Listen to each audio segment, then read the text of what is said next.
18h30, c'est l'heure de votre rendez-vous du 11e vestiaire de Chanzy. Un rendez-vous bien évidemment qui signifie qu'il y aura un match demain, puisque demain soir, nous allons recevoir le FC Grenoble. Cette soirée, 18h30, par rapport à d'habitude, on a le soleil. Le soleil se couche de plus en plus tard, nous on se lève de plus en plus tôt, mais au moins on a le soleil qui nous accompagne tout au long de cette émission. Une émission, vous allez voir, que nous avons concoctée avec des retours, des statistiques, on va parler aussi de ce qui va se passer la semaine prochaine, important, on va parler de notre invité, là aussi très important, on va faire mieux connaissance avec lui. Mais avant, mon petit Hugo, on va d'abord remercier Mathias qui est à la réalisation. Mon petit Hugo, on va parler du programme, un petit programme que tu as concocté et que tu as mis en place pour justement tenir les gens en haleine jusqu'à peu près 19h, 19h05. Complètement Didier, on va aller directement sur le sommaire de cette émission. Vous le connaissez un petit peu maintenant, il reprend les mêmes séquences. On va commencer en accueillant notre invité et en faisant la connaissance avec lui, voir son CV un petit peu, d'où il vient et ses ambitions pour la suite. Un retour très rapide sur le match face à Agen et ce bon point de bonus défensif pris sur la pelouse d'Armandie. Quelques statistiques du match et où se situe... Toujours très intéressant les statistiques. Et où se situe le SA15 au classement de cette Pro D2 avant ce match face à Grenoble. Bon, ensuite, on ira directement sur ce match de vendredi 19h30 avec le 15 du SA15 pour cette rencontre, l'agenda du week-end et quelques brèves du SA15 où l'on parlera notamment du fonds de dotation. Oui.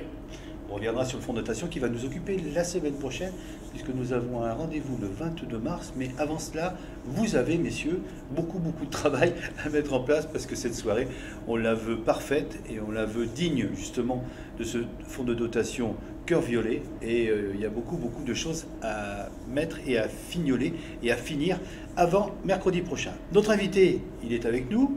Regardez, juste ici. Beau, et c'est un garçon que l'on aime beaucoup. On va dire que ça fait partie un petit peu de nos enfants, de nos petits chouchous qu'on a vu grandir, mais grandir dans le rugby, pas grandir en hauteur, hein, je m'excuse, mais grandir dans le rugby, trouver sa place, trouver, je dirais, ses marques et surtout cette place de titulaire qu'il occupe de temps en temps. Et ça, c'est quand même, pour le SA15, pour le centre de formation et pour tout ce qui est mis en place derrière, quand même un des éléments, je dirais, référents. C'est une fierté pour le club. On va commencer avec question très facile, c'est d'où nom, prénom et âge. Donc Diakité Seydou, j'ai donc 21 ans. Tu es né où, mon petit Diakité? Donc moi je suis né en Guinée, donc en Afrique de l'Ouest, et donc je suis arrivé en France à l'âge de 2 ans. Ce sont les papas et mamans qui sont venus en France pour travailler, pour exercer leur métier? Exactement, donc ils sont arrivés en 2004, et donc depuis je suis en France. Donc tu es en France et on ne peut pas dire que le rugby, puis d'où tu viens, c'est quand même quelque chose qui est beaucoup mis en avant, même si de plus en plus en Afrique on a des équipes qui sont intéressantes, surtout au rugby à 7, hein, on voit qu'il y a des joueurs qui ont des grandes qualités. Et tu l'as découvert où ce rugby? J'ai découvert ici, au collège, en 3e, c'était un tournoi à UNSS. Donc on a fait le tournoi et il s'avère que mon équipe a gagné, donc ça m'a plu et depuis... j'ai pas arrêté. Les clubs, c'est d'où par lesquels tu es passé au cours de ta carrière, où tu as commencé par l'école de rugby et jusqu'à venir ici au SA15? J'ai commencé en cadet au Stade Poitvin, où j'ai évolué pendant 3 saisons. Ensuite, je suis arrivé au SA15 en U18 et depuis, je suis au club. T'as pas voulu lui demander sa situation de famille? J'ai sauté, autant pour moi. Et la situation de famille? Donc moi je suis seul, je vis seul, je suis célibataire. Célibataire. Il habite d'ailleurs toujours au CIFOP, hein, et il est à la fois complètement imprégné de cette organisation autour du centre de formation.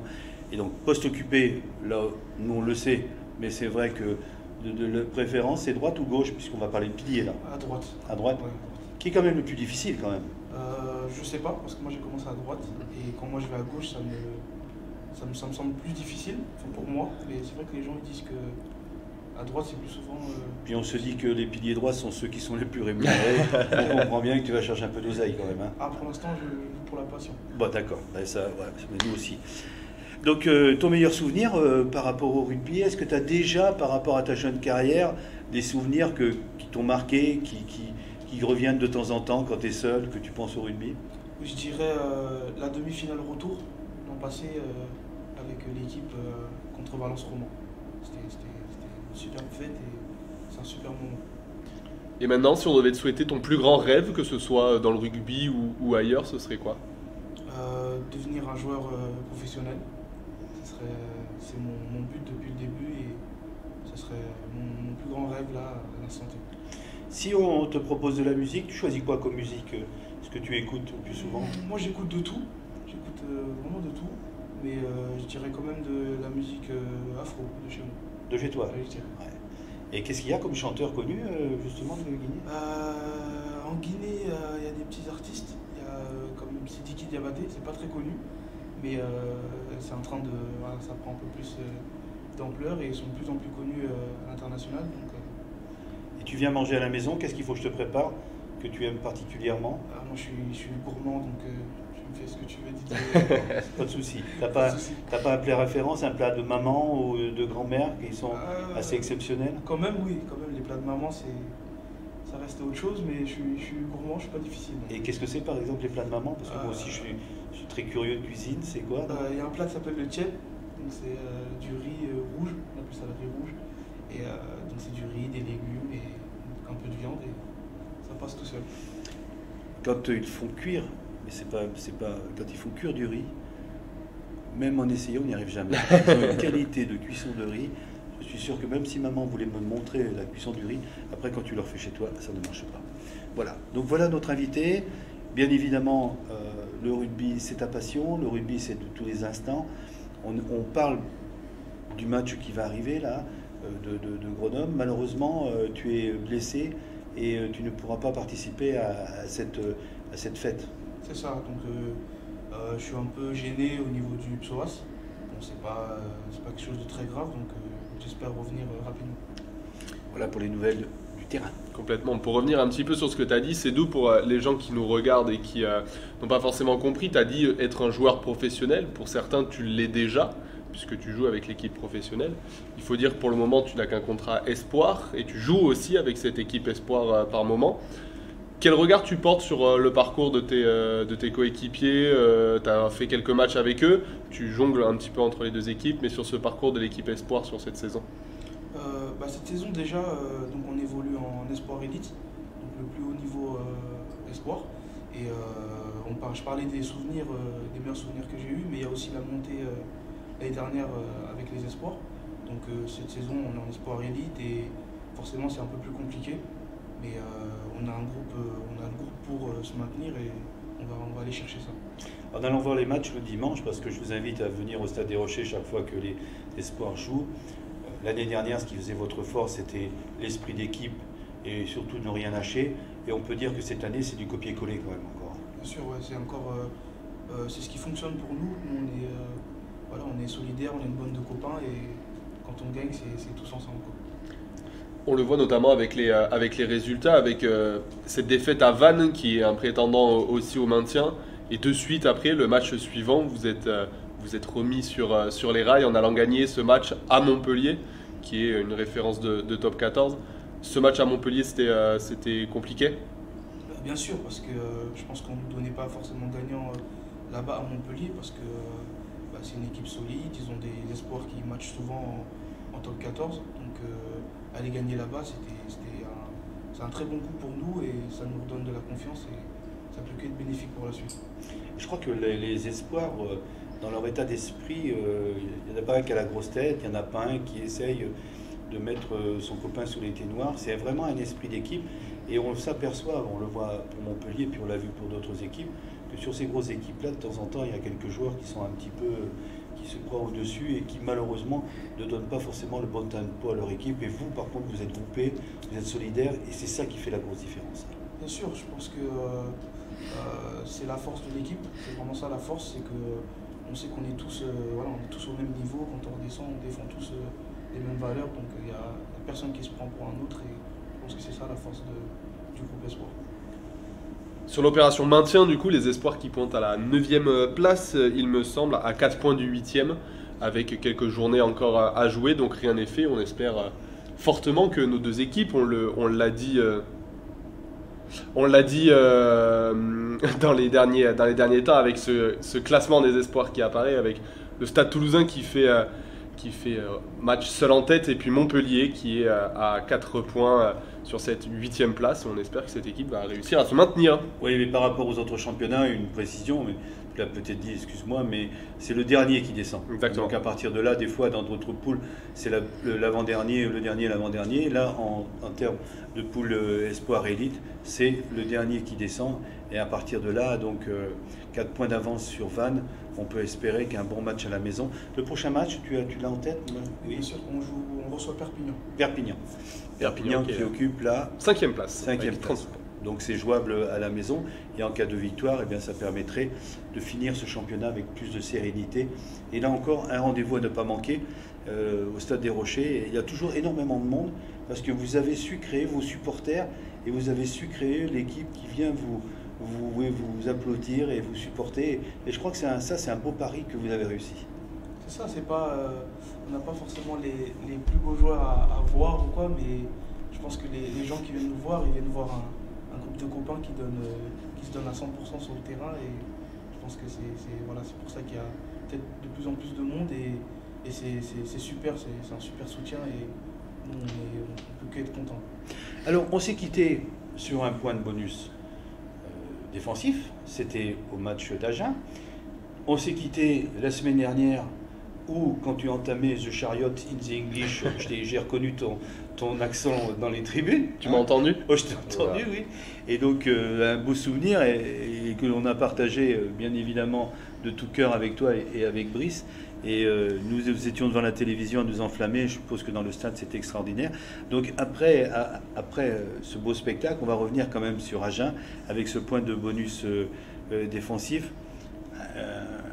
Soirée aussi assez extraordinaire quand même. Soirée mouvementée et extraordinaire. Le SA15 qui était sur 3 victoires consécutives face à des prétendants directs, donc dans une dynamique complètement positive. Et puis elle est allée avec ses armes sur la pelouse d'Armandie face à Agen chercher un joli point de bonus défensif. Et les Agenais, en haut du classement de cette Pro D2, ont longtemps cru perdre cette rencontre face au SA15. Oui, on l'a bien vu dans les dernières minutes, où eh bien, ils ont dégagé en touche assez rapidement pour une équipe qui pouvait éventuellement creuser l'écart et aller chercher. On a senti quand même une certaine forme de fébrilité. Ils n'avaient pas forcément confiance en eux dans les 10 dernières minutes. Non, tout simplement parce que le SA15 l'a fait douter, exactement. Malgré ce carton rouge assez rapide de Rein Barca au bout d'une vingtaine de minutes. On aurait pu penser que Agen, de par son équipe et son effectif actuel, face à cette équipe du SA15 qui évoluait à 14, aurait pu creuser l'écart. Eh bien non, nos violets se sont accrochés tout au fil de la rencontre et ont réussi à aller chercher ce point de bonus défensif qui a été très important, puisque sur cette même soirée, l'ensemble des prétendants au maintien ont fait un 0 pointé. Donc c'est un point de prix sur les autres. Oui, tu as raison de le dire. Dans ce championnat de Pro D2, il y a les 6 premiers qui disputent leur championnat, 6 ou 7, parce qu'il y en a qui peuvent effectivement revenir dans les 6 premiers. Et puis il y a aussi en bas une compétition entre Massy, Montauban et puis Carcassonne, et nous, bien évidemment. Et je pense que jusqu'à la dernière journée, il y aura du suspense. Et pour le moment, le suspense est à l'avantage du SA15.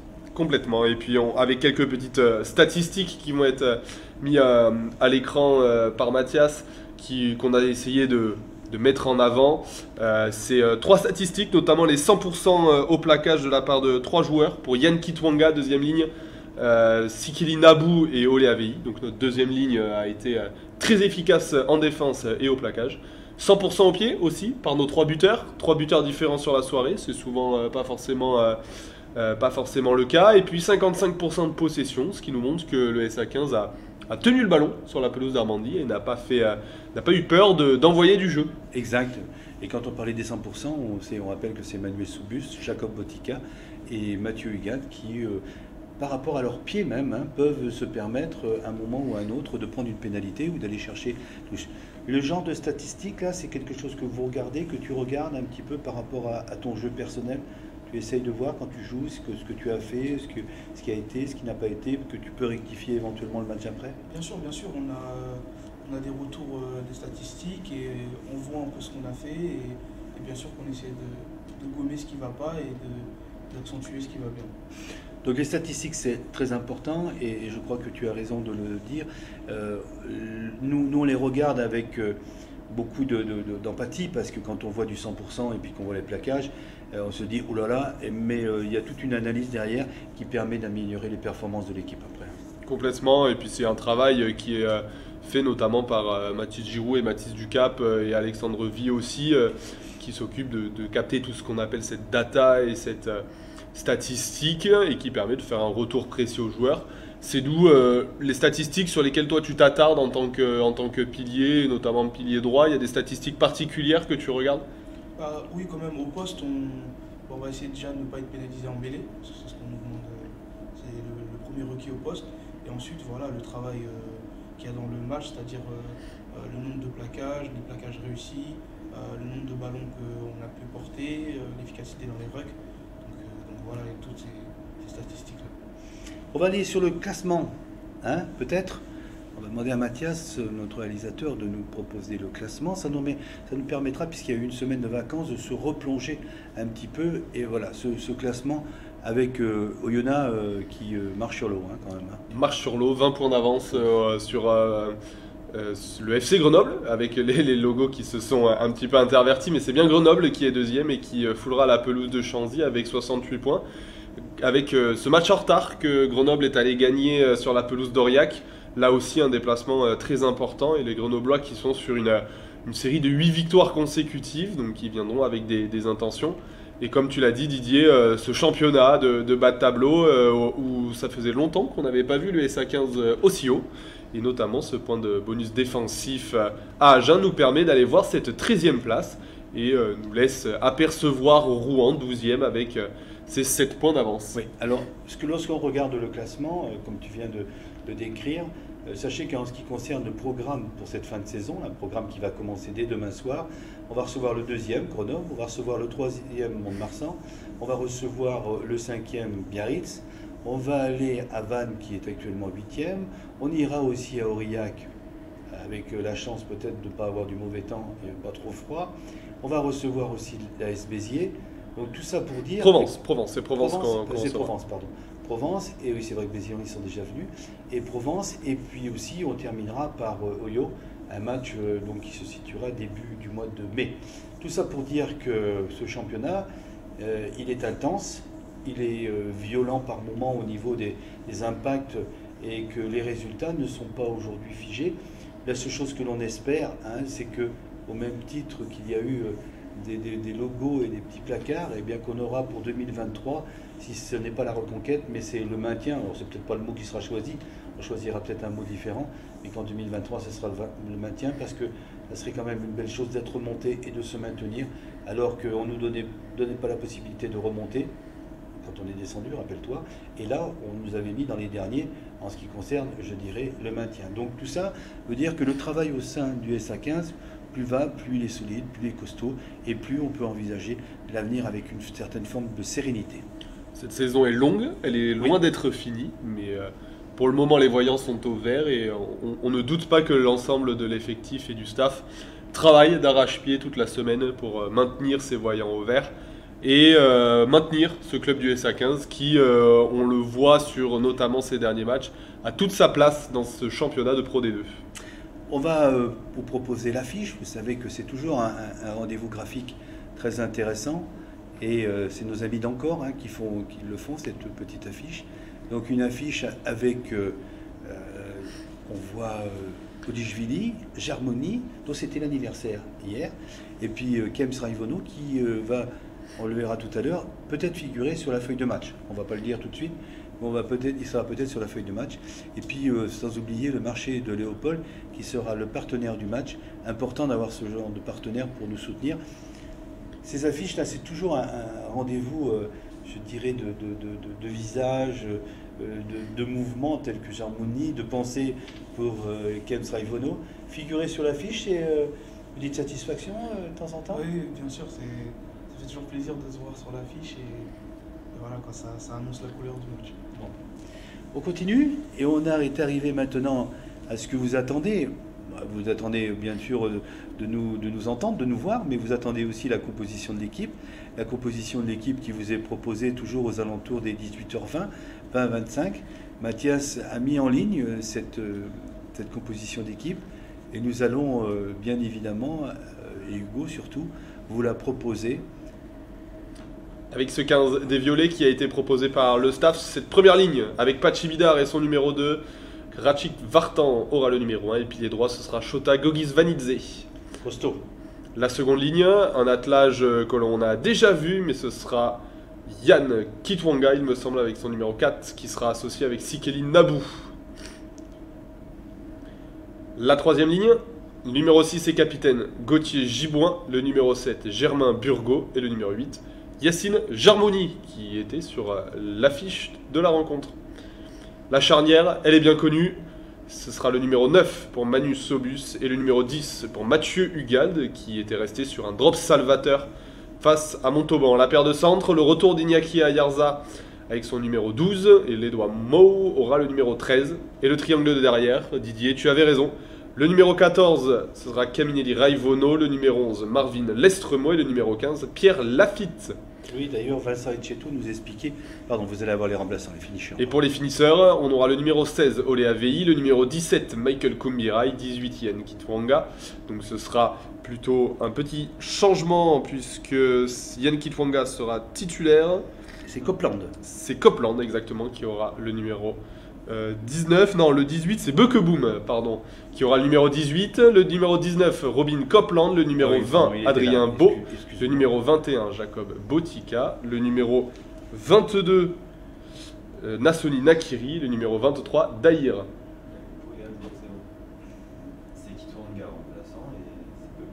Très bien, donc Bekeboom sera titulaire, pardon, excusez-moi, et Yann Kitwanga sera bien remplaçant.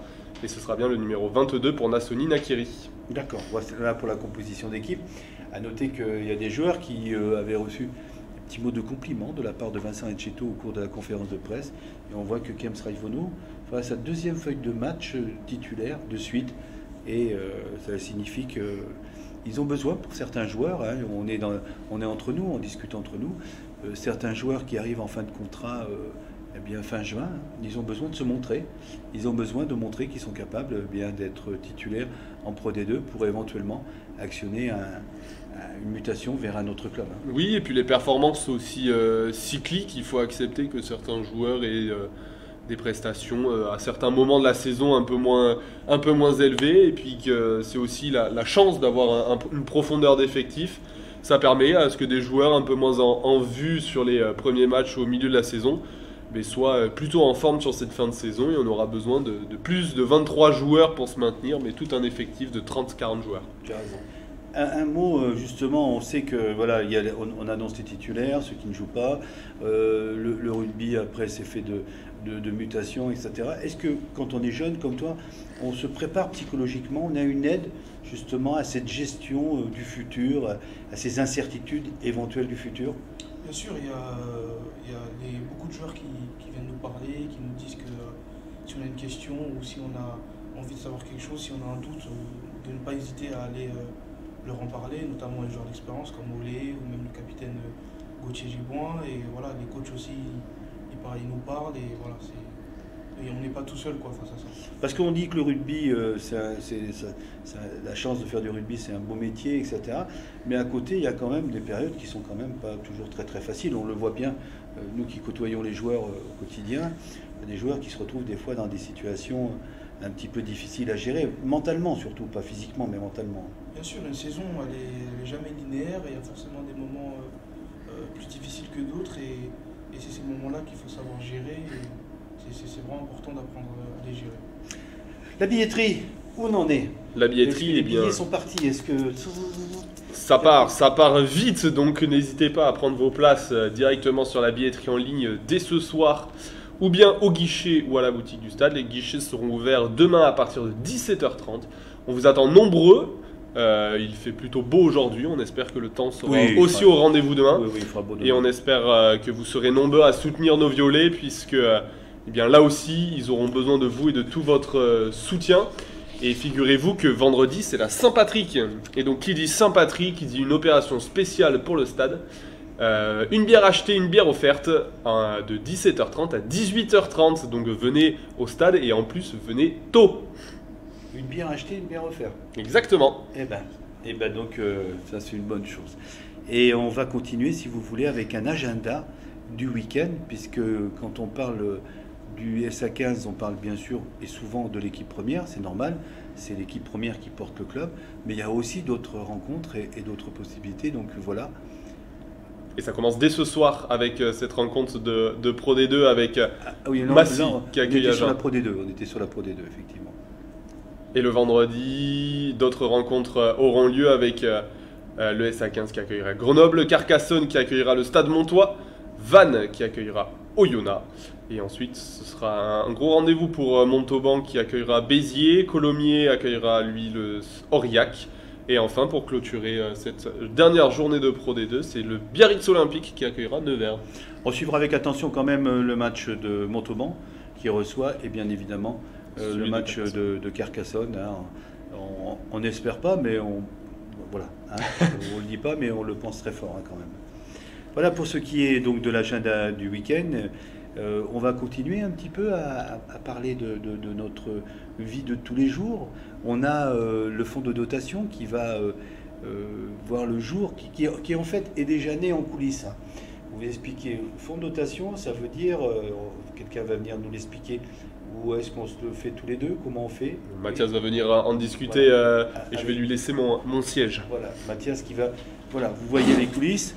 Mathias qui est notre réalisateur, mais qui aussi au sein du SA15 s'occupe de la communication, du marketing et qui a la charge de mettre en place le fonds de dotation.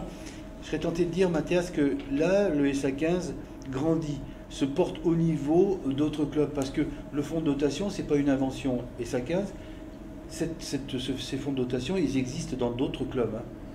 Oui, c'est ça, il y a d'autres clubs en Pro D2, en Top 14 surtout, qui ont des fonds de dotation. Nous, l'idée, c'est qu'on avait une démarche RSE, donc la responsabilité sociétale des entreprises, qu'on a essayé de développer depuis quelques saisons, portée notamment par la Ligue. Et donc, on s'est rendu compte qu'on avait envie de plus en plus de mettre ces actions en place pour aider à accompagner des associations. Donc, on s'est dit que ça pouvait avoir un intérêt de pouvoir le faire. Et on a essayé de regarder aussi ce qui pouvait se faire dans d'autres clubs, comment ils faisaient ça, comment ils professionnalisaient ça, et ça s'est matérialisé par un fonds de dotation. Le fonds de dotation appartient bien évidemment au SA15. Cœur Violet, c'est un choix qui se rapporte au violet, bien sûr, les couleurs de notre club.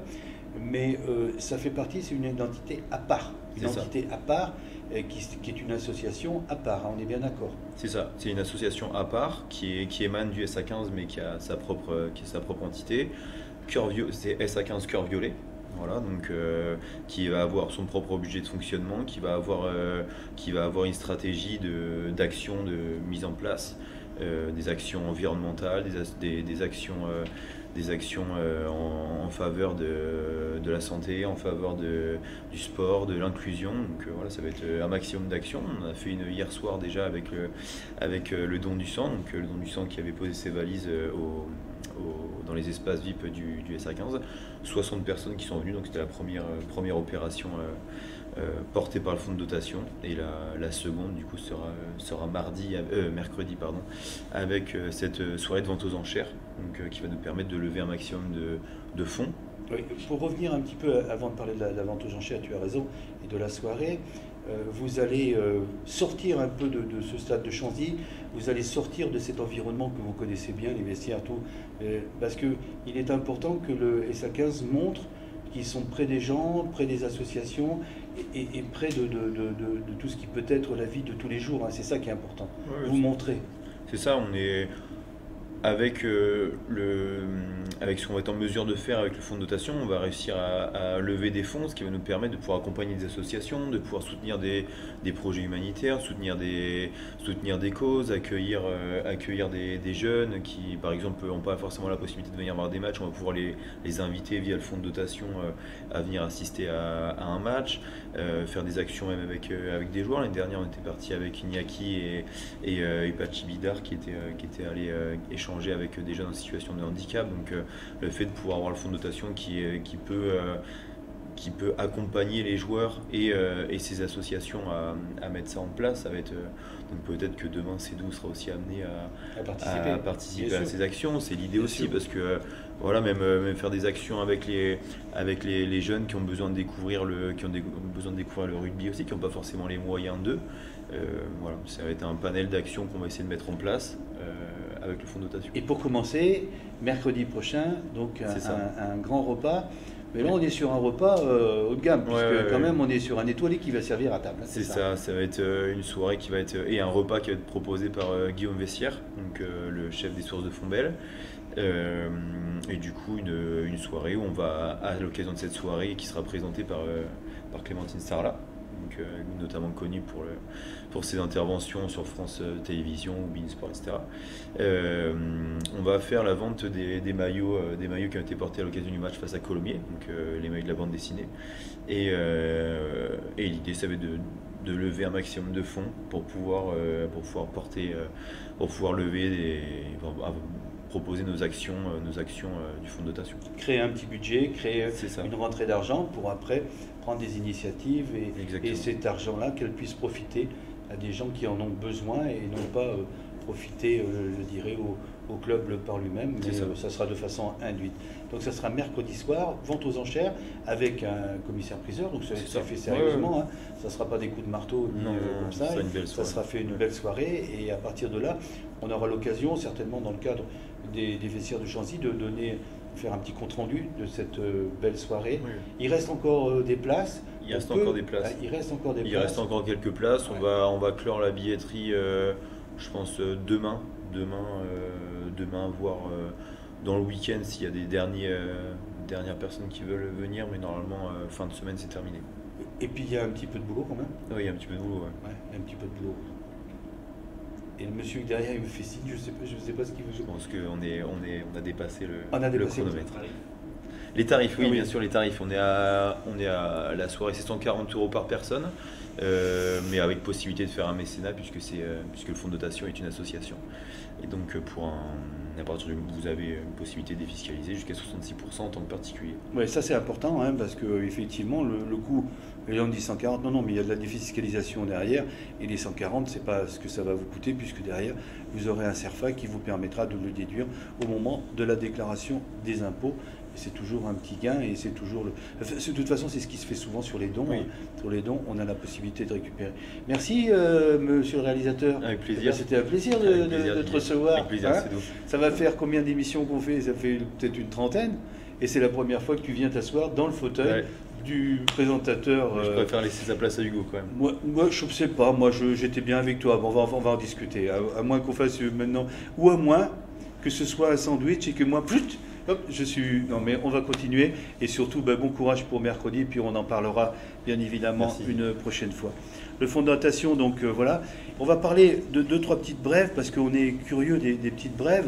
Moi, j'ai 2 petites brèves. Peut-être que tu en as, toi aussi, de ton côté. Première, vous l'avez appris par Rugby-Rama, et puis Colomiers vient de communiquer. C'est le début, déjà, des mutations, des joueurs qui vont aller vers d'autres cieux. On parlait tout à l'heure avec Cédou que lorsqu'on est rugbyman, eh bien, il faut s'attendre à déménager, à aller sous d'autres cieux. Eh bien, Yann Serrou, notre deuxième ligne, a décidé d'aller sur Colomiers. C'est un choix rugbystique, il faut le respecter. On sait que de temps en temps, nos supporters n'étaient pas très gentils à l'égard, n'avaient pas été très gentils à l'égard de Coletta. Pourquoi? On n'a pas bien compris. Ils avaient été admirables à l'égard de Quentin Vitte. Mais ça, c'est le rugby. Ils vont ailleurs, mais ça n'empêche pas que Yann Serrou aura toujours une pensée pour le SA15 et puis pour les Charentais et les Angoumoisins en particulier. Et puis pour le match d'Aurillac, il y aura un bus de mise en place par les supporters. Ils avaient fait carton plein à Agen, puisqu'il y avait une belle tribune de supporters du SA15 à Agen. Et bien ils renouvellent, et ce sera cette fois-ci à Aurillac. Alors là, vous aurez la possibilité, si vous croisez Cagou. Alors Cagou, c'est un monsieur qui ressemble à un escargot, qui est sur le milieu du terrain, qui se roule par terre et qui agite les bras. Mais quand il quitte son costume, vous pouvez prendre contact avec lui pour vous inscrire sur ce déplacement. Quelques brèves? Quelques brèves, on parlait de recrutement, je sais qu'il y a quelques supporters qui s'inquiètent de la non-annonce du côté du SA15 de joueurs. Juste pour vous confirmer qu'en coulisses, les dirigeants du SA15 travaillent bien sur ce recrutement. Certains joueurs sont déjà presque en passe d'être validés, donc ne vous inquiétez pas. le SA15 aura un recrutement de qualité pour l'année prochaine. Puis ça a toujours été un peu de la façon de travailler du SA15. Pas possible forcément de donner des noms tout de suite, etc. Non, on travaille dans l'ombre, on discute, et puis de toute façon, il y a quand même, il faut se le dire, même si on y croit fort et qu'on l'a vu tout à l'heure au niveau du classement, il y a quand même derrière tout ça le maintien dans cette top des deux. Voilà pour ce qui est des petites brèves. Nous, on a passé une belle soirée avec vous. Il est 19h passé de 5 minutes à peu près. J'espère que vous avez apprécié ce 11e numéro. Repos la semaine prochaine puisqu'on ira à Aurillac. Et après, on se retrouve pour la venue de Provence, qui arrivera sur la pelouse du SA15. Voilà, avenue de Provence, et il y aura un 12e vestiaire de Chanzy. Merci à notre réalisateur qui, pour une fois, est passé derrière la caméra. Merci à toi, Hugo. Merci à toi, Didier. Cédou, ça a été un plaisir. Mais tu sais bien que quand on te voit, c'est toujours un plaisir de discuter avec toi. Nous t'apprécions beaucoup et nous apprécions beaucoup ta mentalité et ta façon, ta bienveillance. Continue comme ça parce que, assurément, il y a du grand joueur au fond de Cédou, ça c'est sûr. Merci beaucoup Didier et plaisir partagé. Merci, bonne soirée à vous. Merci, à demain.